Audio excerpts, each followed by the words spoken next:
남북 정상이 9월 평양 공동선언을 내놨습니다. 동창리 시험장과 발사대를 영구적으로 폐쇄하겠다는 비핵화 관련 내용도 담겼는데요. 양무진 교수님 모시고 자세하게 짚어보겠습니다. 교수님 안녕하세요. 반갑습니다. 네.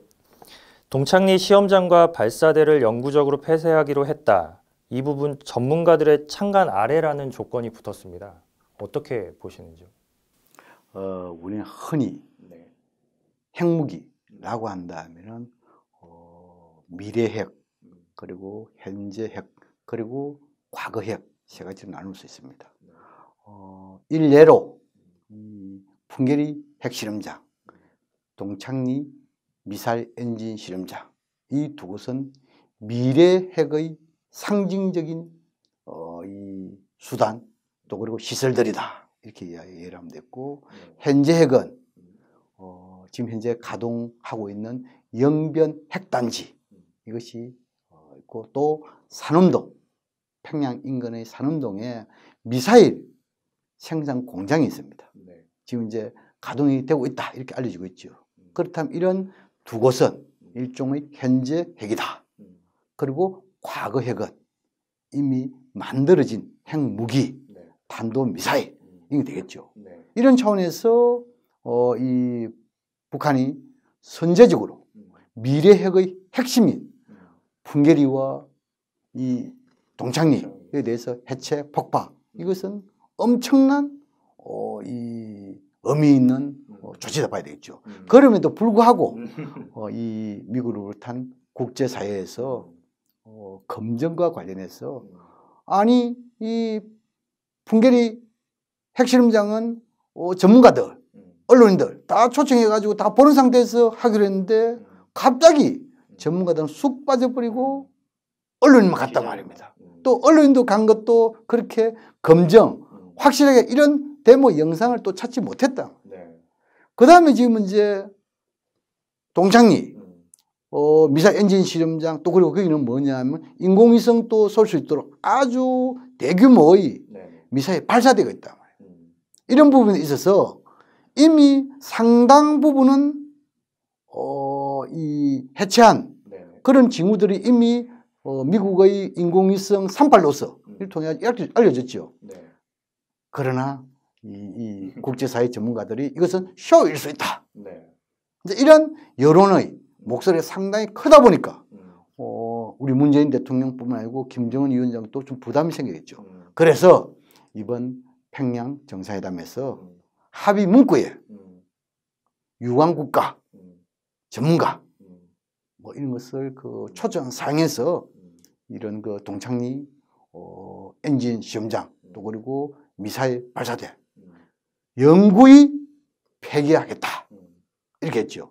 이것은 어찌 보면은 앞으로 북한의 이런 여러 가지 핵과 관련된 이런 그 이 비핵화 조치에 있어 가지고 검증도 받겠다는 그런 메시지가 담겨 있다 이렇게 보여지고, 두 번째로 지금은 이제 현재 핵이라고 할 수 있는 이 영변 핵단지 이것도 영구 폐기할 수 용의가 있다 이렇게 밝혔잖아요. 이것은 결국 뭐냐니까 조건은 달았지요.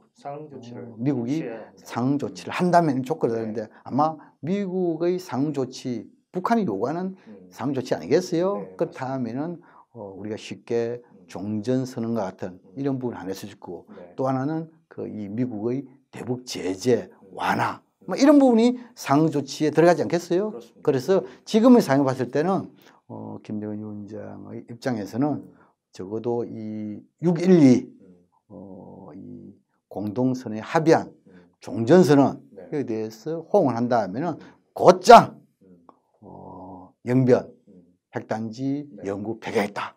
그러한 메시지와 함께 이것을 문구화한 것이 아니겠냐. 저는 그렇게 분석하고, 이 핵과 관련해서 이 문재인 대통령께서 지금 이제 기자들에게 말한 것을 보면은, 말씀한 것을 보면은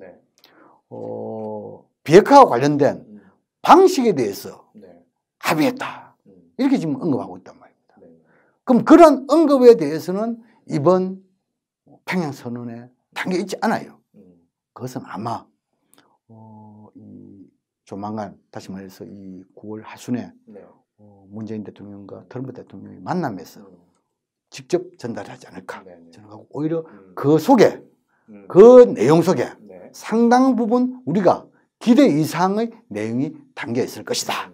저는 그렇게 분석 전망을 합니다.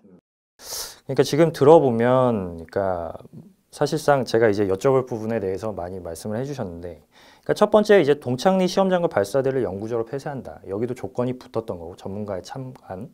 그리고 두 번째도 영변핵 시설의 영구적 폐기. 이것도 미국이 상응 조치를 취하면 이라는 조건이 붙었는데 그 두 조건에 대한 어떤 뭐랄까 앞으로의 이행 이런 것들이 좀 가능할까요? 그러니까 좀 그 조건들이 좀 강한 장애물로 작용을 하진 않을까 뭐 이런 의문이 좀 들긴 하는데요. 그 국가 관계에 있어서 불신이 팽배한 관계에서 신뢰 관계로 나아가기 위해서는 대화를 하고 또 행동에 있어서는 동시 행동을 할 수밖에 없습니다. 예를 들어가지고 신뢰가 상당히 쌓이는 국가끼리는 내가 먼저 할게. 다음에 당신 나라 하시오. 할 수 있는 부분 아닙니까? 근데 불신 국가에서는 그걸 할 수 없잖아요. 또 불신 국가가 너무 자신이 먼저 행동하면은 자존심이 상한 부분이 있지 않겠습니까? 그래서 이 북한, 특히 김정은 위원장은 계기시마다 북미 간에 있어가지고 합의를 한 데 있어서 단계적 동시행동 이것이 비핵화 이행 방식의 기본 원칙이다 이렇게 이야기하고 있습니다. 아마 이 부분은 미국도 잘 알고 있을 겁니다. 그렇다면은 조건에 있어가지고 이 동창이든 또는 지금 이제 영변 핵단지든 이 부분에 대해서는 이번 이 문재인 대통령의 이런 이 워싱턴 방문에서 좀 구체적으로 이야기할 수 있는 내용이 있을 것이다. 저는 그렇게 생각하고 그러나 추정컨대 북한이 비핵화의 결단을 내릴 때 핵심적인 배경은 체제 보장과 경제 발전이기 때문에 그렇다면은 체제 보장과 관련해서 미국으로부터 종전선언 뭐 이런 부분이 하나의 조건 될 수 있고 또 하나는 경제와 관련해 가지고 대북 경제 이 제재 이것을 부분적으로 해제하는 막 그런 것도 들어있지 않을까 이렇게 저는 분석합니다. 그러면은 지금 뭐 문재인 대통령 말씀하셨지만 이제 9월 말이면 아마 한미 정상회담이 예정이 돼 있지 않습니까? 근데 오늘 결과에 대해서 좀 뭐 여러 분석이 있지만 아쉽다는 얘기도 있고 그런데 이제 가서 중재자로서 좀 문재인 대통령이 좀 뭐 말씀을 해주셨지만 좀 어떻게 역할을 할 수 있을지. 이미 트럼프 대통령이 직접 문재인 대통령에게 수석 협상가 이렇게 이야기했죠. 그것은 그만큼 북미 대화 재개에 있어서 좀 중재자적인 역할을 해달라 그런 하나의 요청이 아닌가 보여지고 그런 차원에서 이번 이 남북 정상회담에서 나름대로 비핵화 문제를 허심탄회하게 논의를 했고 또 논의의 결과 이 비핵화 방식에 있어도 합의했고 또 이 북한의 행동에 대해서 조치에 대해서도 한 2가지 정도 또 이 합의 문구에 명시했다는 그런 측면에서 나름대로 의미 있고 이 의미에 대해서 트럼프 대통령도 평가할 것이다 이렇게 생각하고 그렇다 하면은 지금은 이제 트럼프 대통령 입장에서는 9월 평양선언에 명시된 비핵화의 내용보다도 포함되지 않는 김정은 위원장과 직접 약속한 이런 부분에 대해서 상당 부분 좀 기대하고 기다리고 있지 않을까 저는 그렇게 생각합니다. 네, 알겠습니다. 그리고 이 공동 선언문을 보면 또 하나 눈에 띄는 게 이제 경협 분야입니다. 뭐 동서해선 철도 및 도로 연결을 위한 착공식을 갖는다. 뭐 이런 부분이 있는데요. 그 부분에 대해서는 좀 어떻게 평가하시는지. 우리가 흔히 남북한의 교류 협력에 있어서 대북 제재와 관계되는 것이 있고 관계되지 않는 협력 분야도 있습니다. 경제 협력 이렇게 해서 모두가 다 대북 제재에 포함되는 것은 아닙니다. 제 생각으로는 이 남북 간의 철도 도로 이런 연결 이런 부분에 대해서는 크게 대북 제재에 관계되지 않는 것으로 보이고 그 연장선상에서 아마 이 연내 착공식을 하지 않을까 저는 생각하고 기타 뭐 예를 들어 가지고 이 북한에 뭐 이 투자를 한다든지 또 신규 이런 사업을 뭐 MOU를 체결한다든지 기타 이런 부분에 대해서는 직접적인 이 대북 제재에 관계되기 때문에 그런 부분은 아마 북한의 비핵화 어느 정도 진전이 되어야만이 논의하지 않겠냐 저는 그렇게 생각합니다. 그러면은 이 착공식에 대해서 유엔 제재를 거론하면서 쉽지 않겠다는 뭐 의견도 있는데 단순히 이제 쇼로 갈 수도 있다. 그냥 착공식만 세레머니만 하고 뭐 더 이상의 진전이 쉽지는 않을 수도 있다라는 의견도 있는데 교수님은 좀 다른 의견이시네요. 그거를 대북 제재와는 좀 떨어뜨려 놓고 봐야 된다. 우리가 쉽게 보면 일단 그 이 경의선과 경원선을 지금 이제 착공의 대상 아니겠어요? 그럼 이 경의선은 이미 연결되어 있잖아요. 네, 그렇죠. 단지 사용이 지금 안 되고 있죠.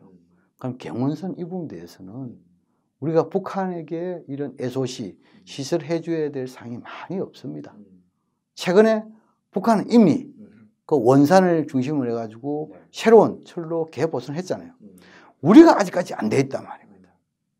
그래서 우리 측 구간만 빨리 된다 하면은 남북 간에 이런 그 구간 이것은 그렇게 긴 거리가 있기 때문에 어렵지 않다 이렇게 생각하고 특히 이런 그 이 비무장지대 이것을 통과하는 일정 지점까지의 개설 이것은 유엔 안보리의 대북 제재에 영향을 미치지 못하고 관계되지 않고 이것은 단지 유엔사의 협의하에서 가능하다.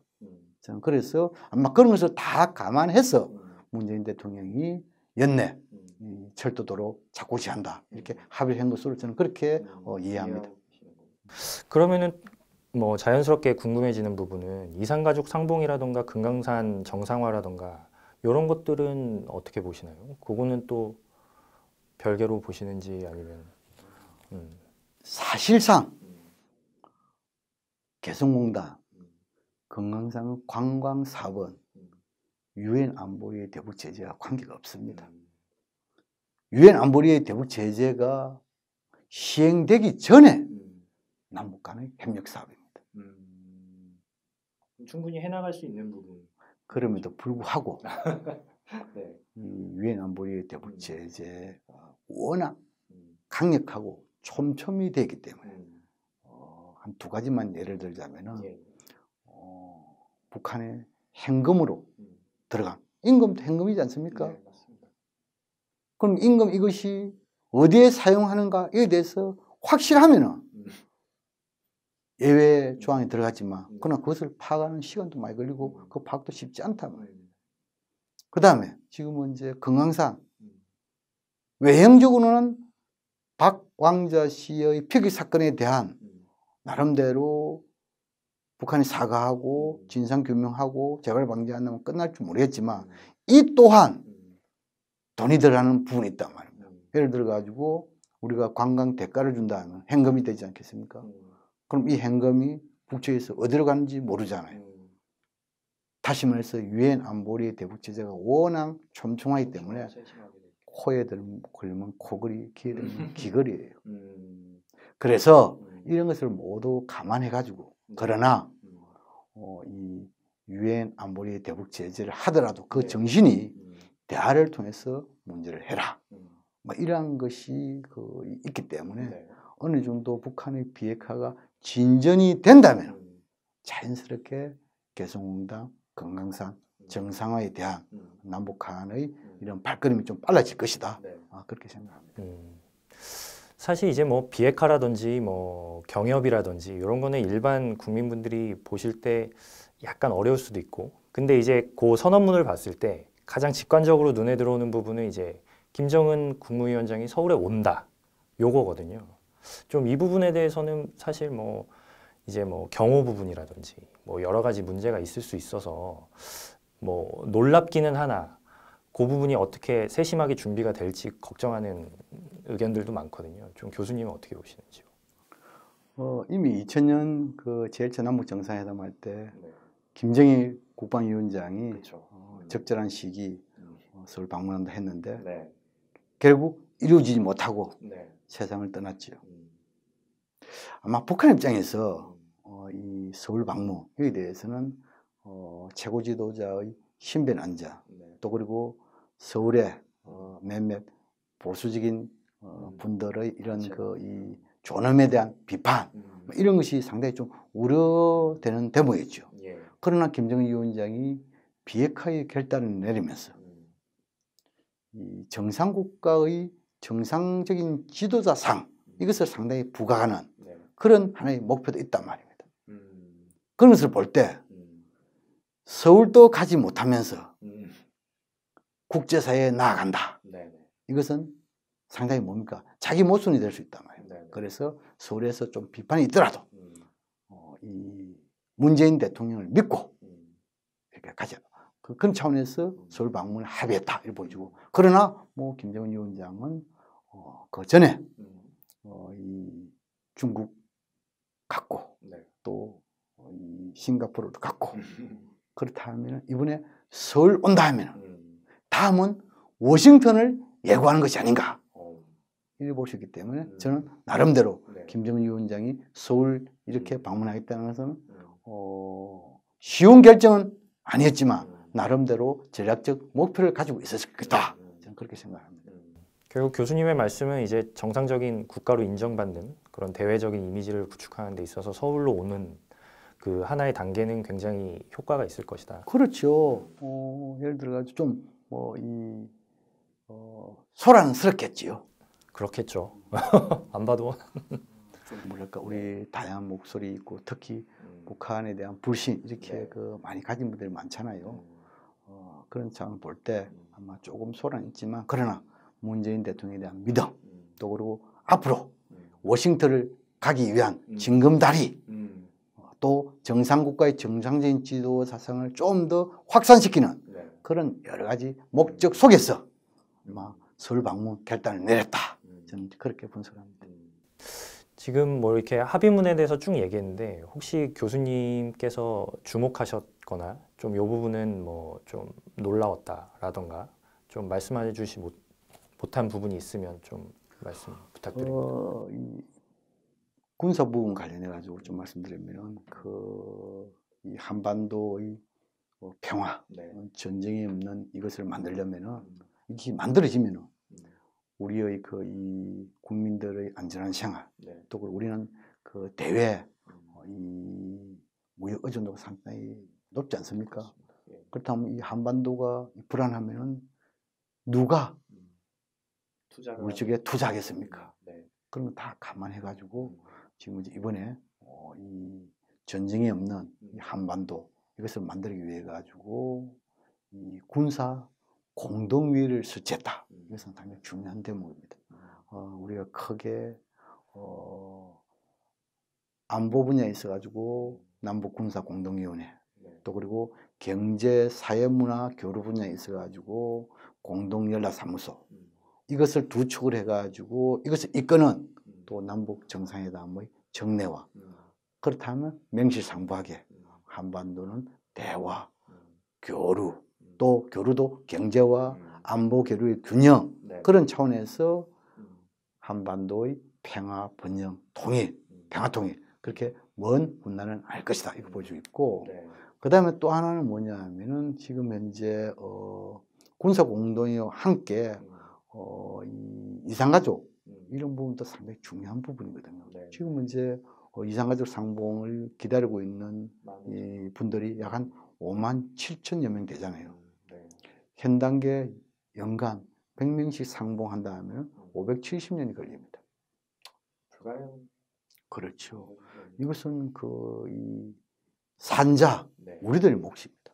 지금 이제 이 상당히 그 연세가 드신 80대, 90대 이런 이 상봉 대기하시는 분들이 연간 3,000명 내지 4,000명이 세상을 떠나고 있습니다. 그분은 어찌 보면 시간이 나의 편에도 하겠습니까? 그래서 이런 분들을 위해서 이 양정상이 이번에 특단의 조치보다도 이산가족 문제의 근본적 해결을 위해서 좀 더 진일보된 조치 합의를 이끌었다. 저는 그렇게 평가합니다. 네.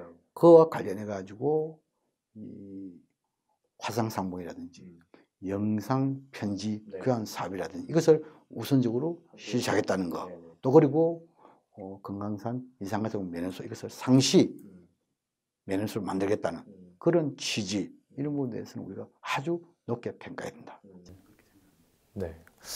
그래서 뭐 합의문도 중요하지만 이제 군사 분야 합의서도 역시 뭐 관심을 많이 끌었는데 뭐 사실 합의문이나 이런 것이 나오기 전에 많이들 전문가분들이 예측을 했었죠. 뭐 GP 1km 안에는 다 철수하고 뭐 그런 것들이 예상대로 다 담겼는데 좀 그 부분에 대해서는 좀 뭐 실질적인 조치로 문 대통령이 말했던 뭐 항구적 평화라던가 이런 부분으로 이행될 수 있는 중요한 단계라고 보시는지.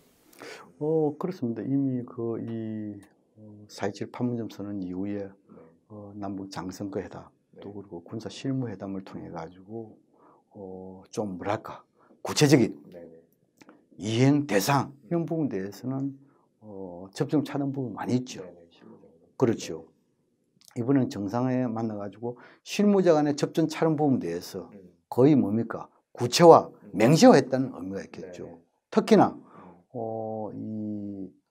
비무장지대에서의 평화지대화 뭐 거기에 대해서는 이미 다 예를 들어가지고 GP를 어느 지역에 GP를 들이물리고 또 어느 지역에서는 유해 발굴하고 또 적어도 이 군사 분계선을 기점으로 해가지고 이 남북 일정 지점까지는 뭐 이런 이 서로 자극할 수 있는 군사 훈련을 못한다. 일종의 완충지대화지요.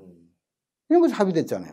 또 그리고 지금 이제 서해, NLL 이런 부분에서도 뭡니까 서해 NLL을 하나의 이 기준점을 해가지고 우리 쪽에서는 덕적도 거기에 지금 이제 이 해상 훈련을 많이 한단 말이에요. 또 북쪽 지역에서는 NLL을 기준해 가지고 초도 이것도 북측의 이 해상 사격 훈련을 많이 한단 말이에요. 또 거기에 고기도 많이 잡히는 곳이에요. 이런 걸 다 감안해 가지고 여기에 완충지대하고 또 거기에서 일종의 뭡니까 평화수역 공동 의료국에 가겠다. 이것은 어쩌면은 합의문에 맹시는 안 됐지만 우리가 실효적으로 지배하고 있는 NLL 이것을 북측이 수용했다. 이렇게도 볼 수 있겠죠. 그런 차원에서 앞으로 서해에서 매년 5월, 6월, 9월, 10월 꽃게철만 되면은 북한의 경비정이 들어왔니, 나갔니, 왜 왔니, 또 지금 이제 총격을 해야 되니, 뭐 또 뭡니까 사격이 있어가지고 경고 사격을 했니, 실제 사격했니, 이 얼마나 한반도의 긴장을 고조시키는 이 과거의 사례가 많지 않습니까? 이제는 그런 부분에 있어가지고 상당히 우리가 걱정을 안 해도 되고 또 혹시 걱정이 좀 된다 한다면은 우발적인 사건이 있기 마련 아닙니까? 그것조차도 방지하기 위해서 군사 공동위원회 설치했다. 그런 측면에서 남군사공동위원회 설치는 상당 부분 의미가 있는 소위 합의다. 그렇게 생각합니다. 이제 외적으로 그냥 이제 형식적인 부분 여쭤보면은 첫날 정상회담을 이제 노동당 본부청사에서 했고요. 그리고 김 위원장이 이설주 여사하고 함께 공항에 영접을 했고 이런 것들이 다 이제 파격으로 받아들여지고 있는데 뭐 문 대통령도 북한 주민한테 90도로 뭐 인사를 하고 좀 교수님이 보셨을 때 이런 여러 가지 모습 가운데 좀 기억에 남는 좀 인상적이다 싶었던 장면이 있을까요 혹시? 모든 장면이 역사적 사건이죠. 일례로 이 김정은 위원장과 이설주 여사가 함께 그것도 우리 대통령 네 분이 내리는 비행기 바로 밑에서 영접을 하고 또 그리고 북한의 이 사열 대장이 대통령 각하 표현 또 그리고 거기에 공항에 나온 환영 평양 시민들 한반도 길을 들고 환영했단 말이에요. 이 한반도 길이라는 것은 뭡니까? 평화, 우리는 하나 이러한 하나의 의미가 담겨 있잖아요. 그렇다면 문재인 대통령과 김정은 위원장이 마음이 하나로 통해서 한반도의 평화를 이끌어 달라 이런 메시지가 담겨 있는 거 아니겠어요? 더 나아가서 이 양 지도자가 이 평양 시내에서 네. 오픈카로 바꿔 타면서 네. 지금 평양 시민들과 직접 호흡하는 장면 아닙니까? 네, 맞습니다. 거기에서 김정은 위원장은 오히려 자신보다도 우리 문재인 대통령을 상당히 뭡니까? 집중시키도록 하는 그런 장면도 봤잖아요. 네. 이것은 뭡니까? 물론 우리 문재인 대통령이 연장자이지만도 그러나 김정은 위원장에는 북한 입장에서, 북한 주민 입장에서는 신적인 존재 아닙니까? 그것도 문재인 대통령을 잘 모시려야 되는 한 장면이 아니겠냐. 또 그리고 지금 이제 께서 말씀하신 대로 지금까지 노동당 본청 청사에서 이렇게 정상회담 사례가 없단 말이에요. 왜 없느냐? 노동당 본청 청사는 혁명의 수뇌부예요. 거기에는 자고 일어나면은 도발, 군사적인 긴장구조 여기에 대해서 맨날 해야 하는 장소 아닙니까? 또 그리고 김정은 위원장이 열심히 일하고 있다는 것을 보여주기 위해 가지고 이 국제사회에서 고위급이 올 경우에는 나는 열심히 일하는 중에도 짬을 내서 맞이해준다. 그런 장소로 활용한 사례가 있단 말입니다. 그런데 이번에는 그런 사례를 완전히 무시해버리고 오히려 공개적으로 정상 거기에서 회담을 하고 있다는 것은 정상국가의 정상적인 지도자상을 좀 더 보여주기 위한 그런 측면도 있지만 그만큼 문재인 대통령을 신뢰한다. 그런 관계가 구축됐다. 그렇죠. 이런 부분에 대해서 저는 상당히 그 한 장 한 장의 사정이 중요하고 여기서 조금 하나 더 지적하자면은 이 남북 관계는 국가 관계가 아니고 통일을 지향하는 특수 관계 아니겠습니까? 그런 차원에서 불구하고 평양 순환공항에서 우리 대통령 영접할 때 21발의 예포를 쏟다. 그것은 역시 국빈급 대우를 하겠다는 반증 아닙니까? 물론 국가관계 아니기 때문에 21발의 예포는 쐈지만 국기개양이라든지 국가 연주는 없었죠. 어쨌든 간에 이런 부분에 대해서는 우리 한반도 현수지지만 그러나 김정은 위원장이 지금까지 문재인 대통령을 모신 데 있어 가지고 극진한 예우, 그것은 신뢰가 담겨 있었다. 이것을 좀 더 강조하고 싶습니다. 교수님 오늘 말씀 감사합니다. 네.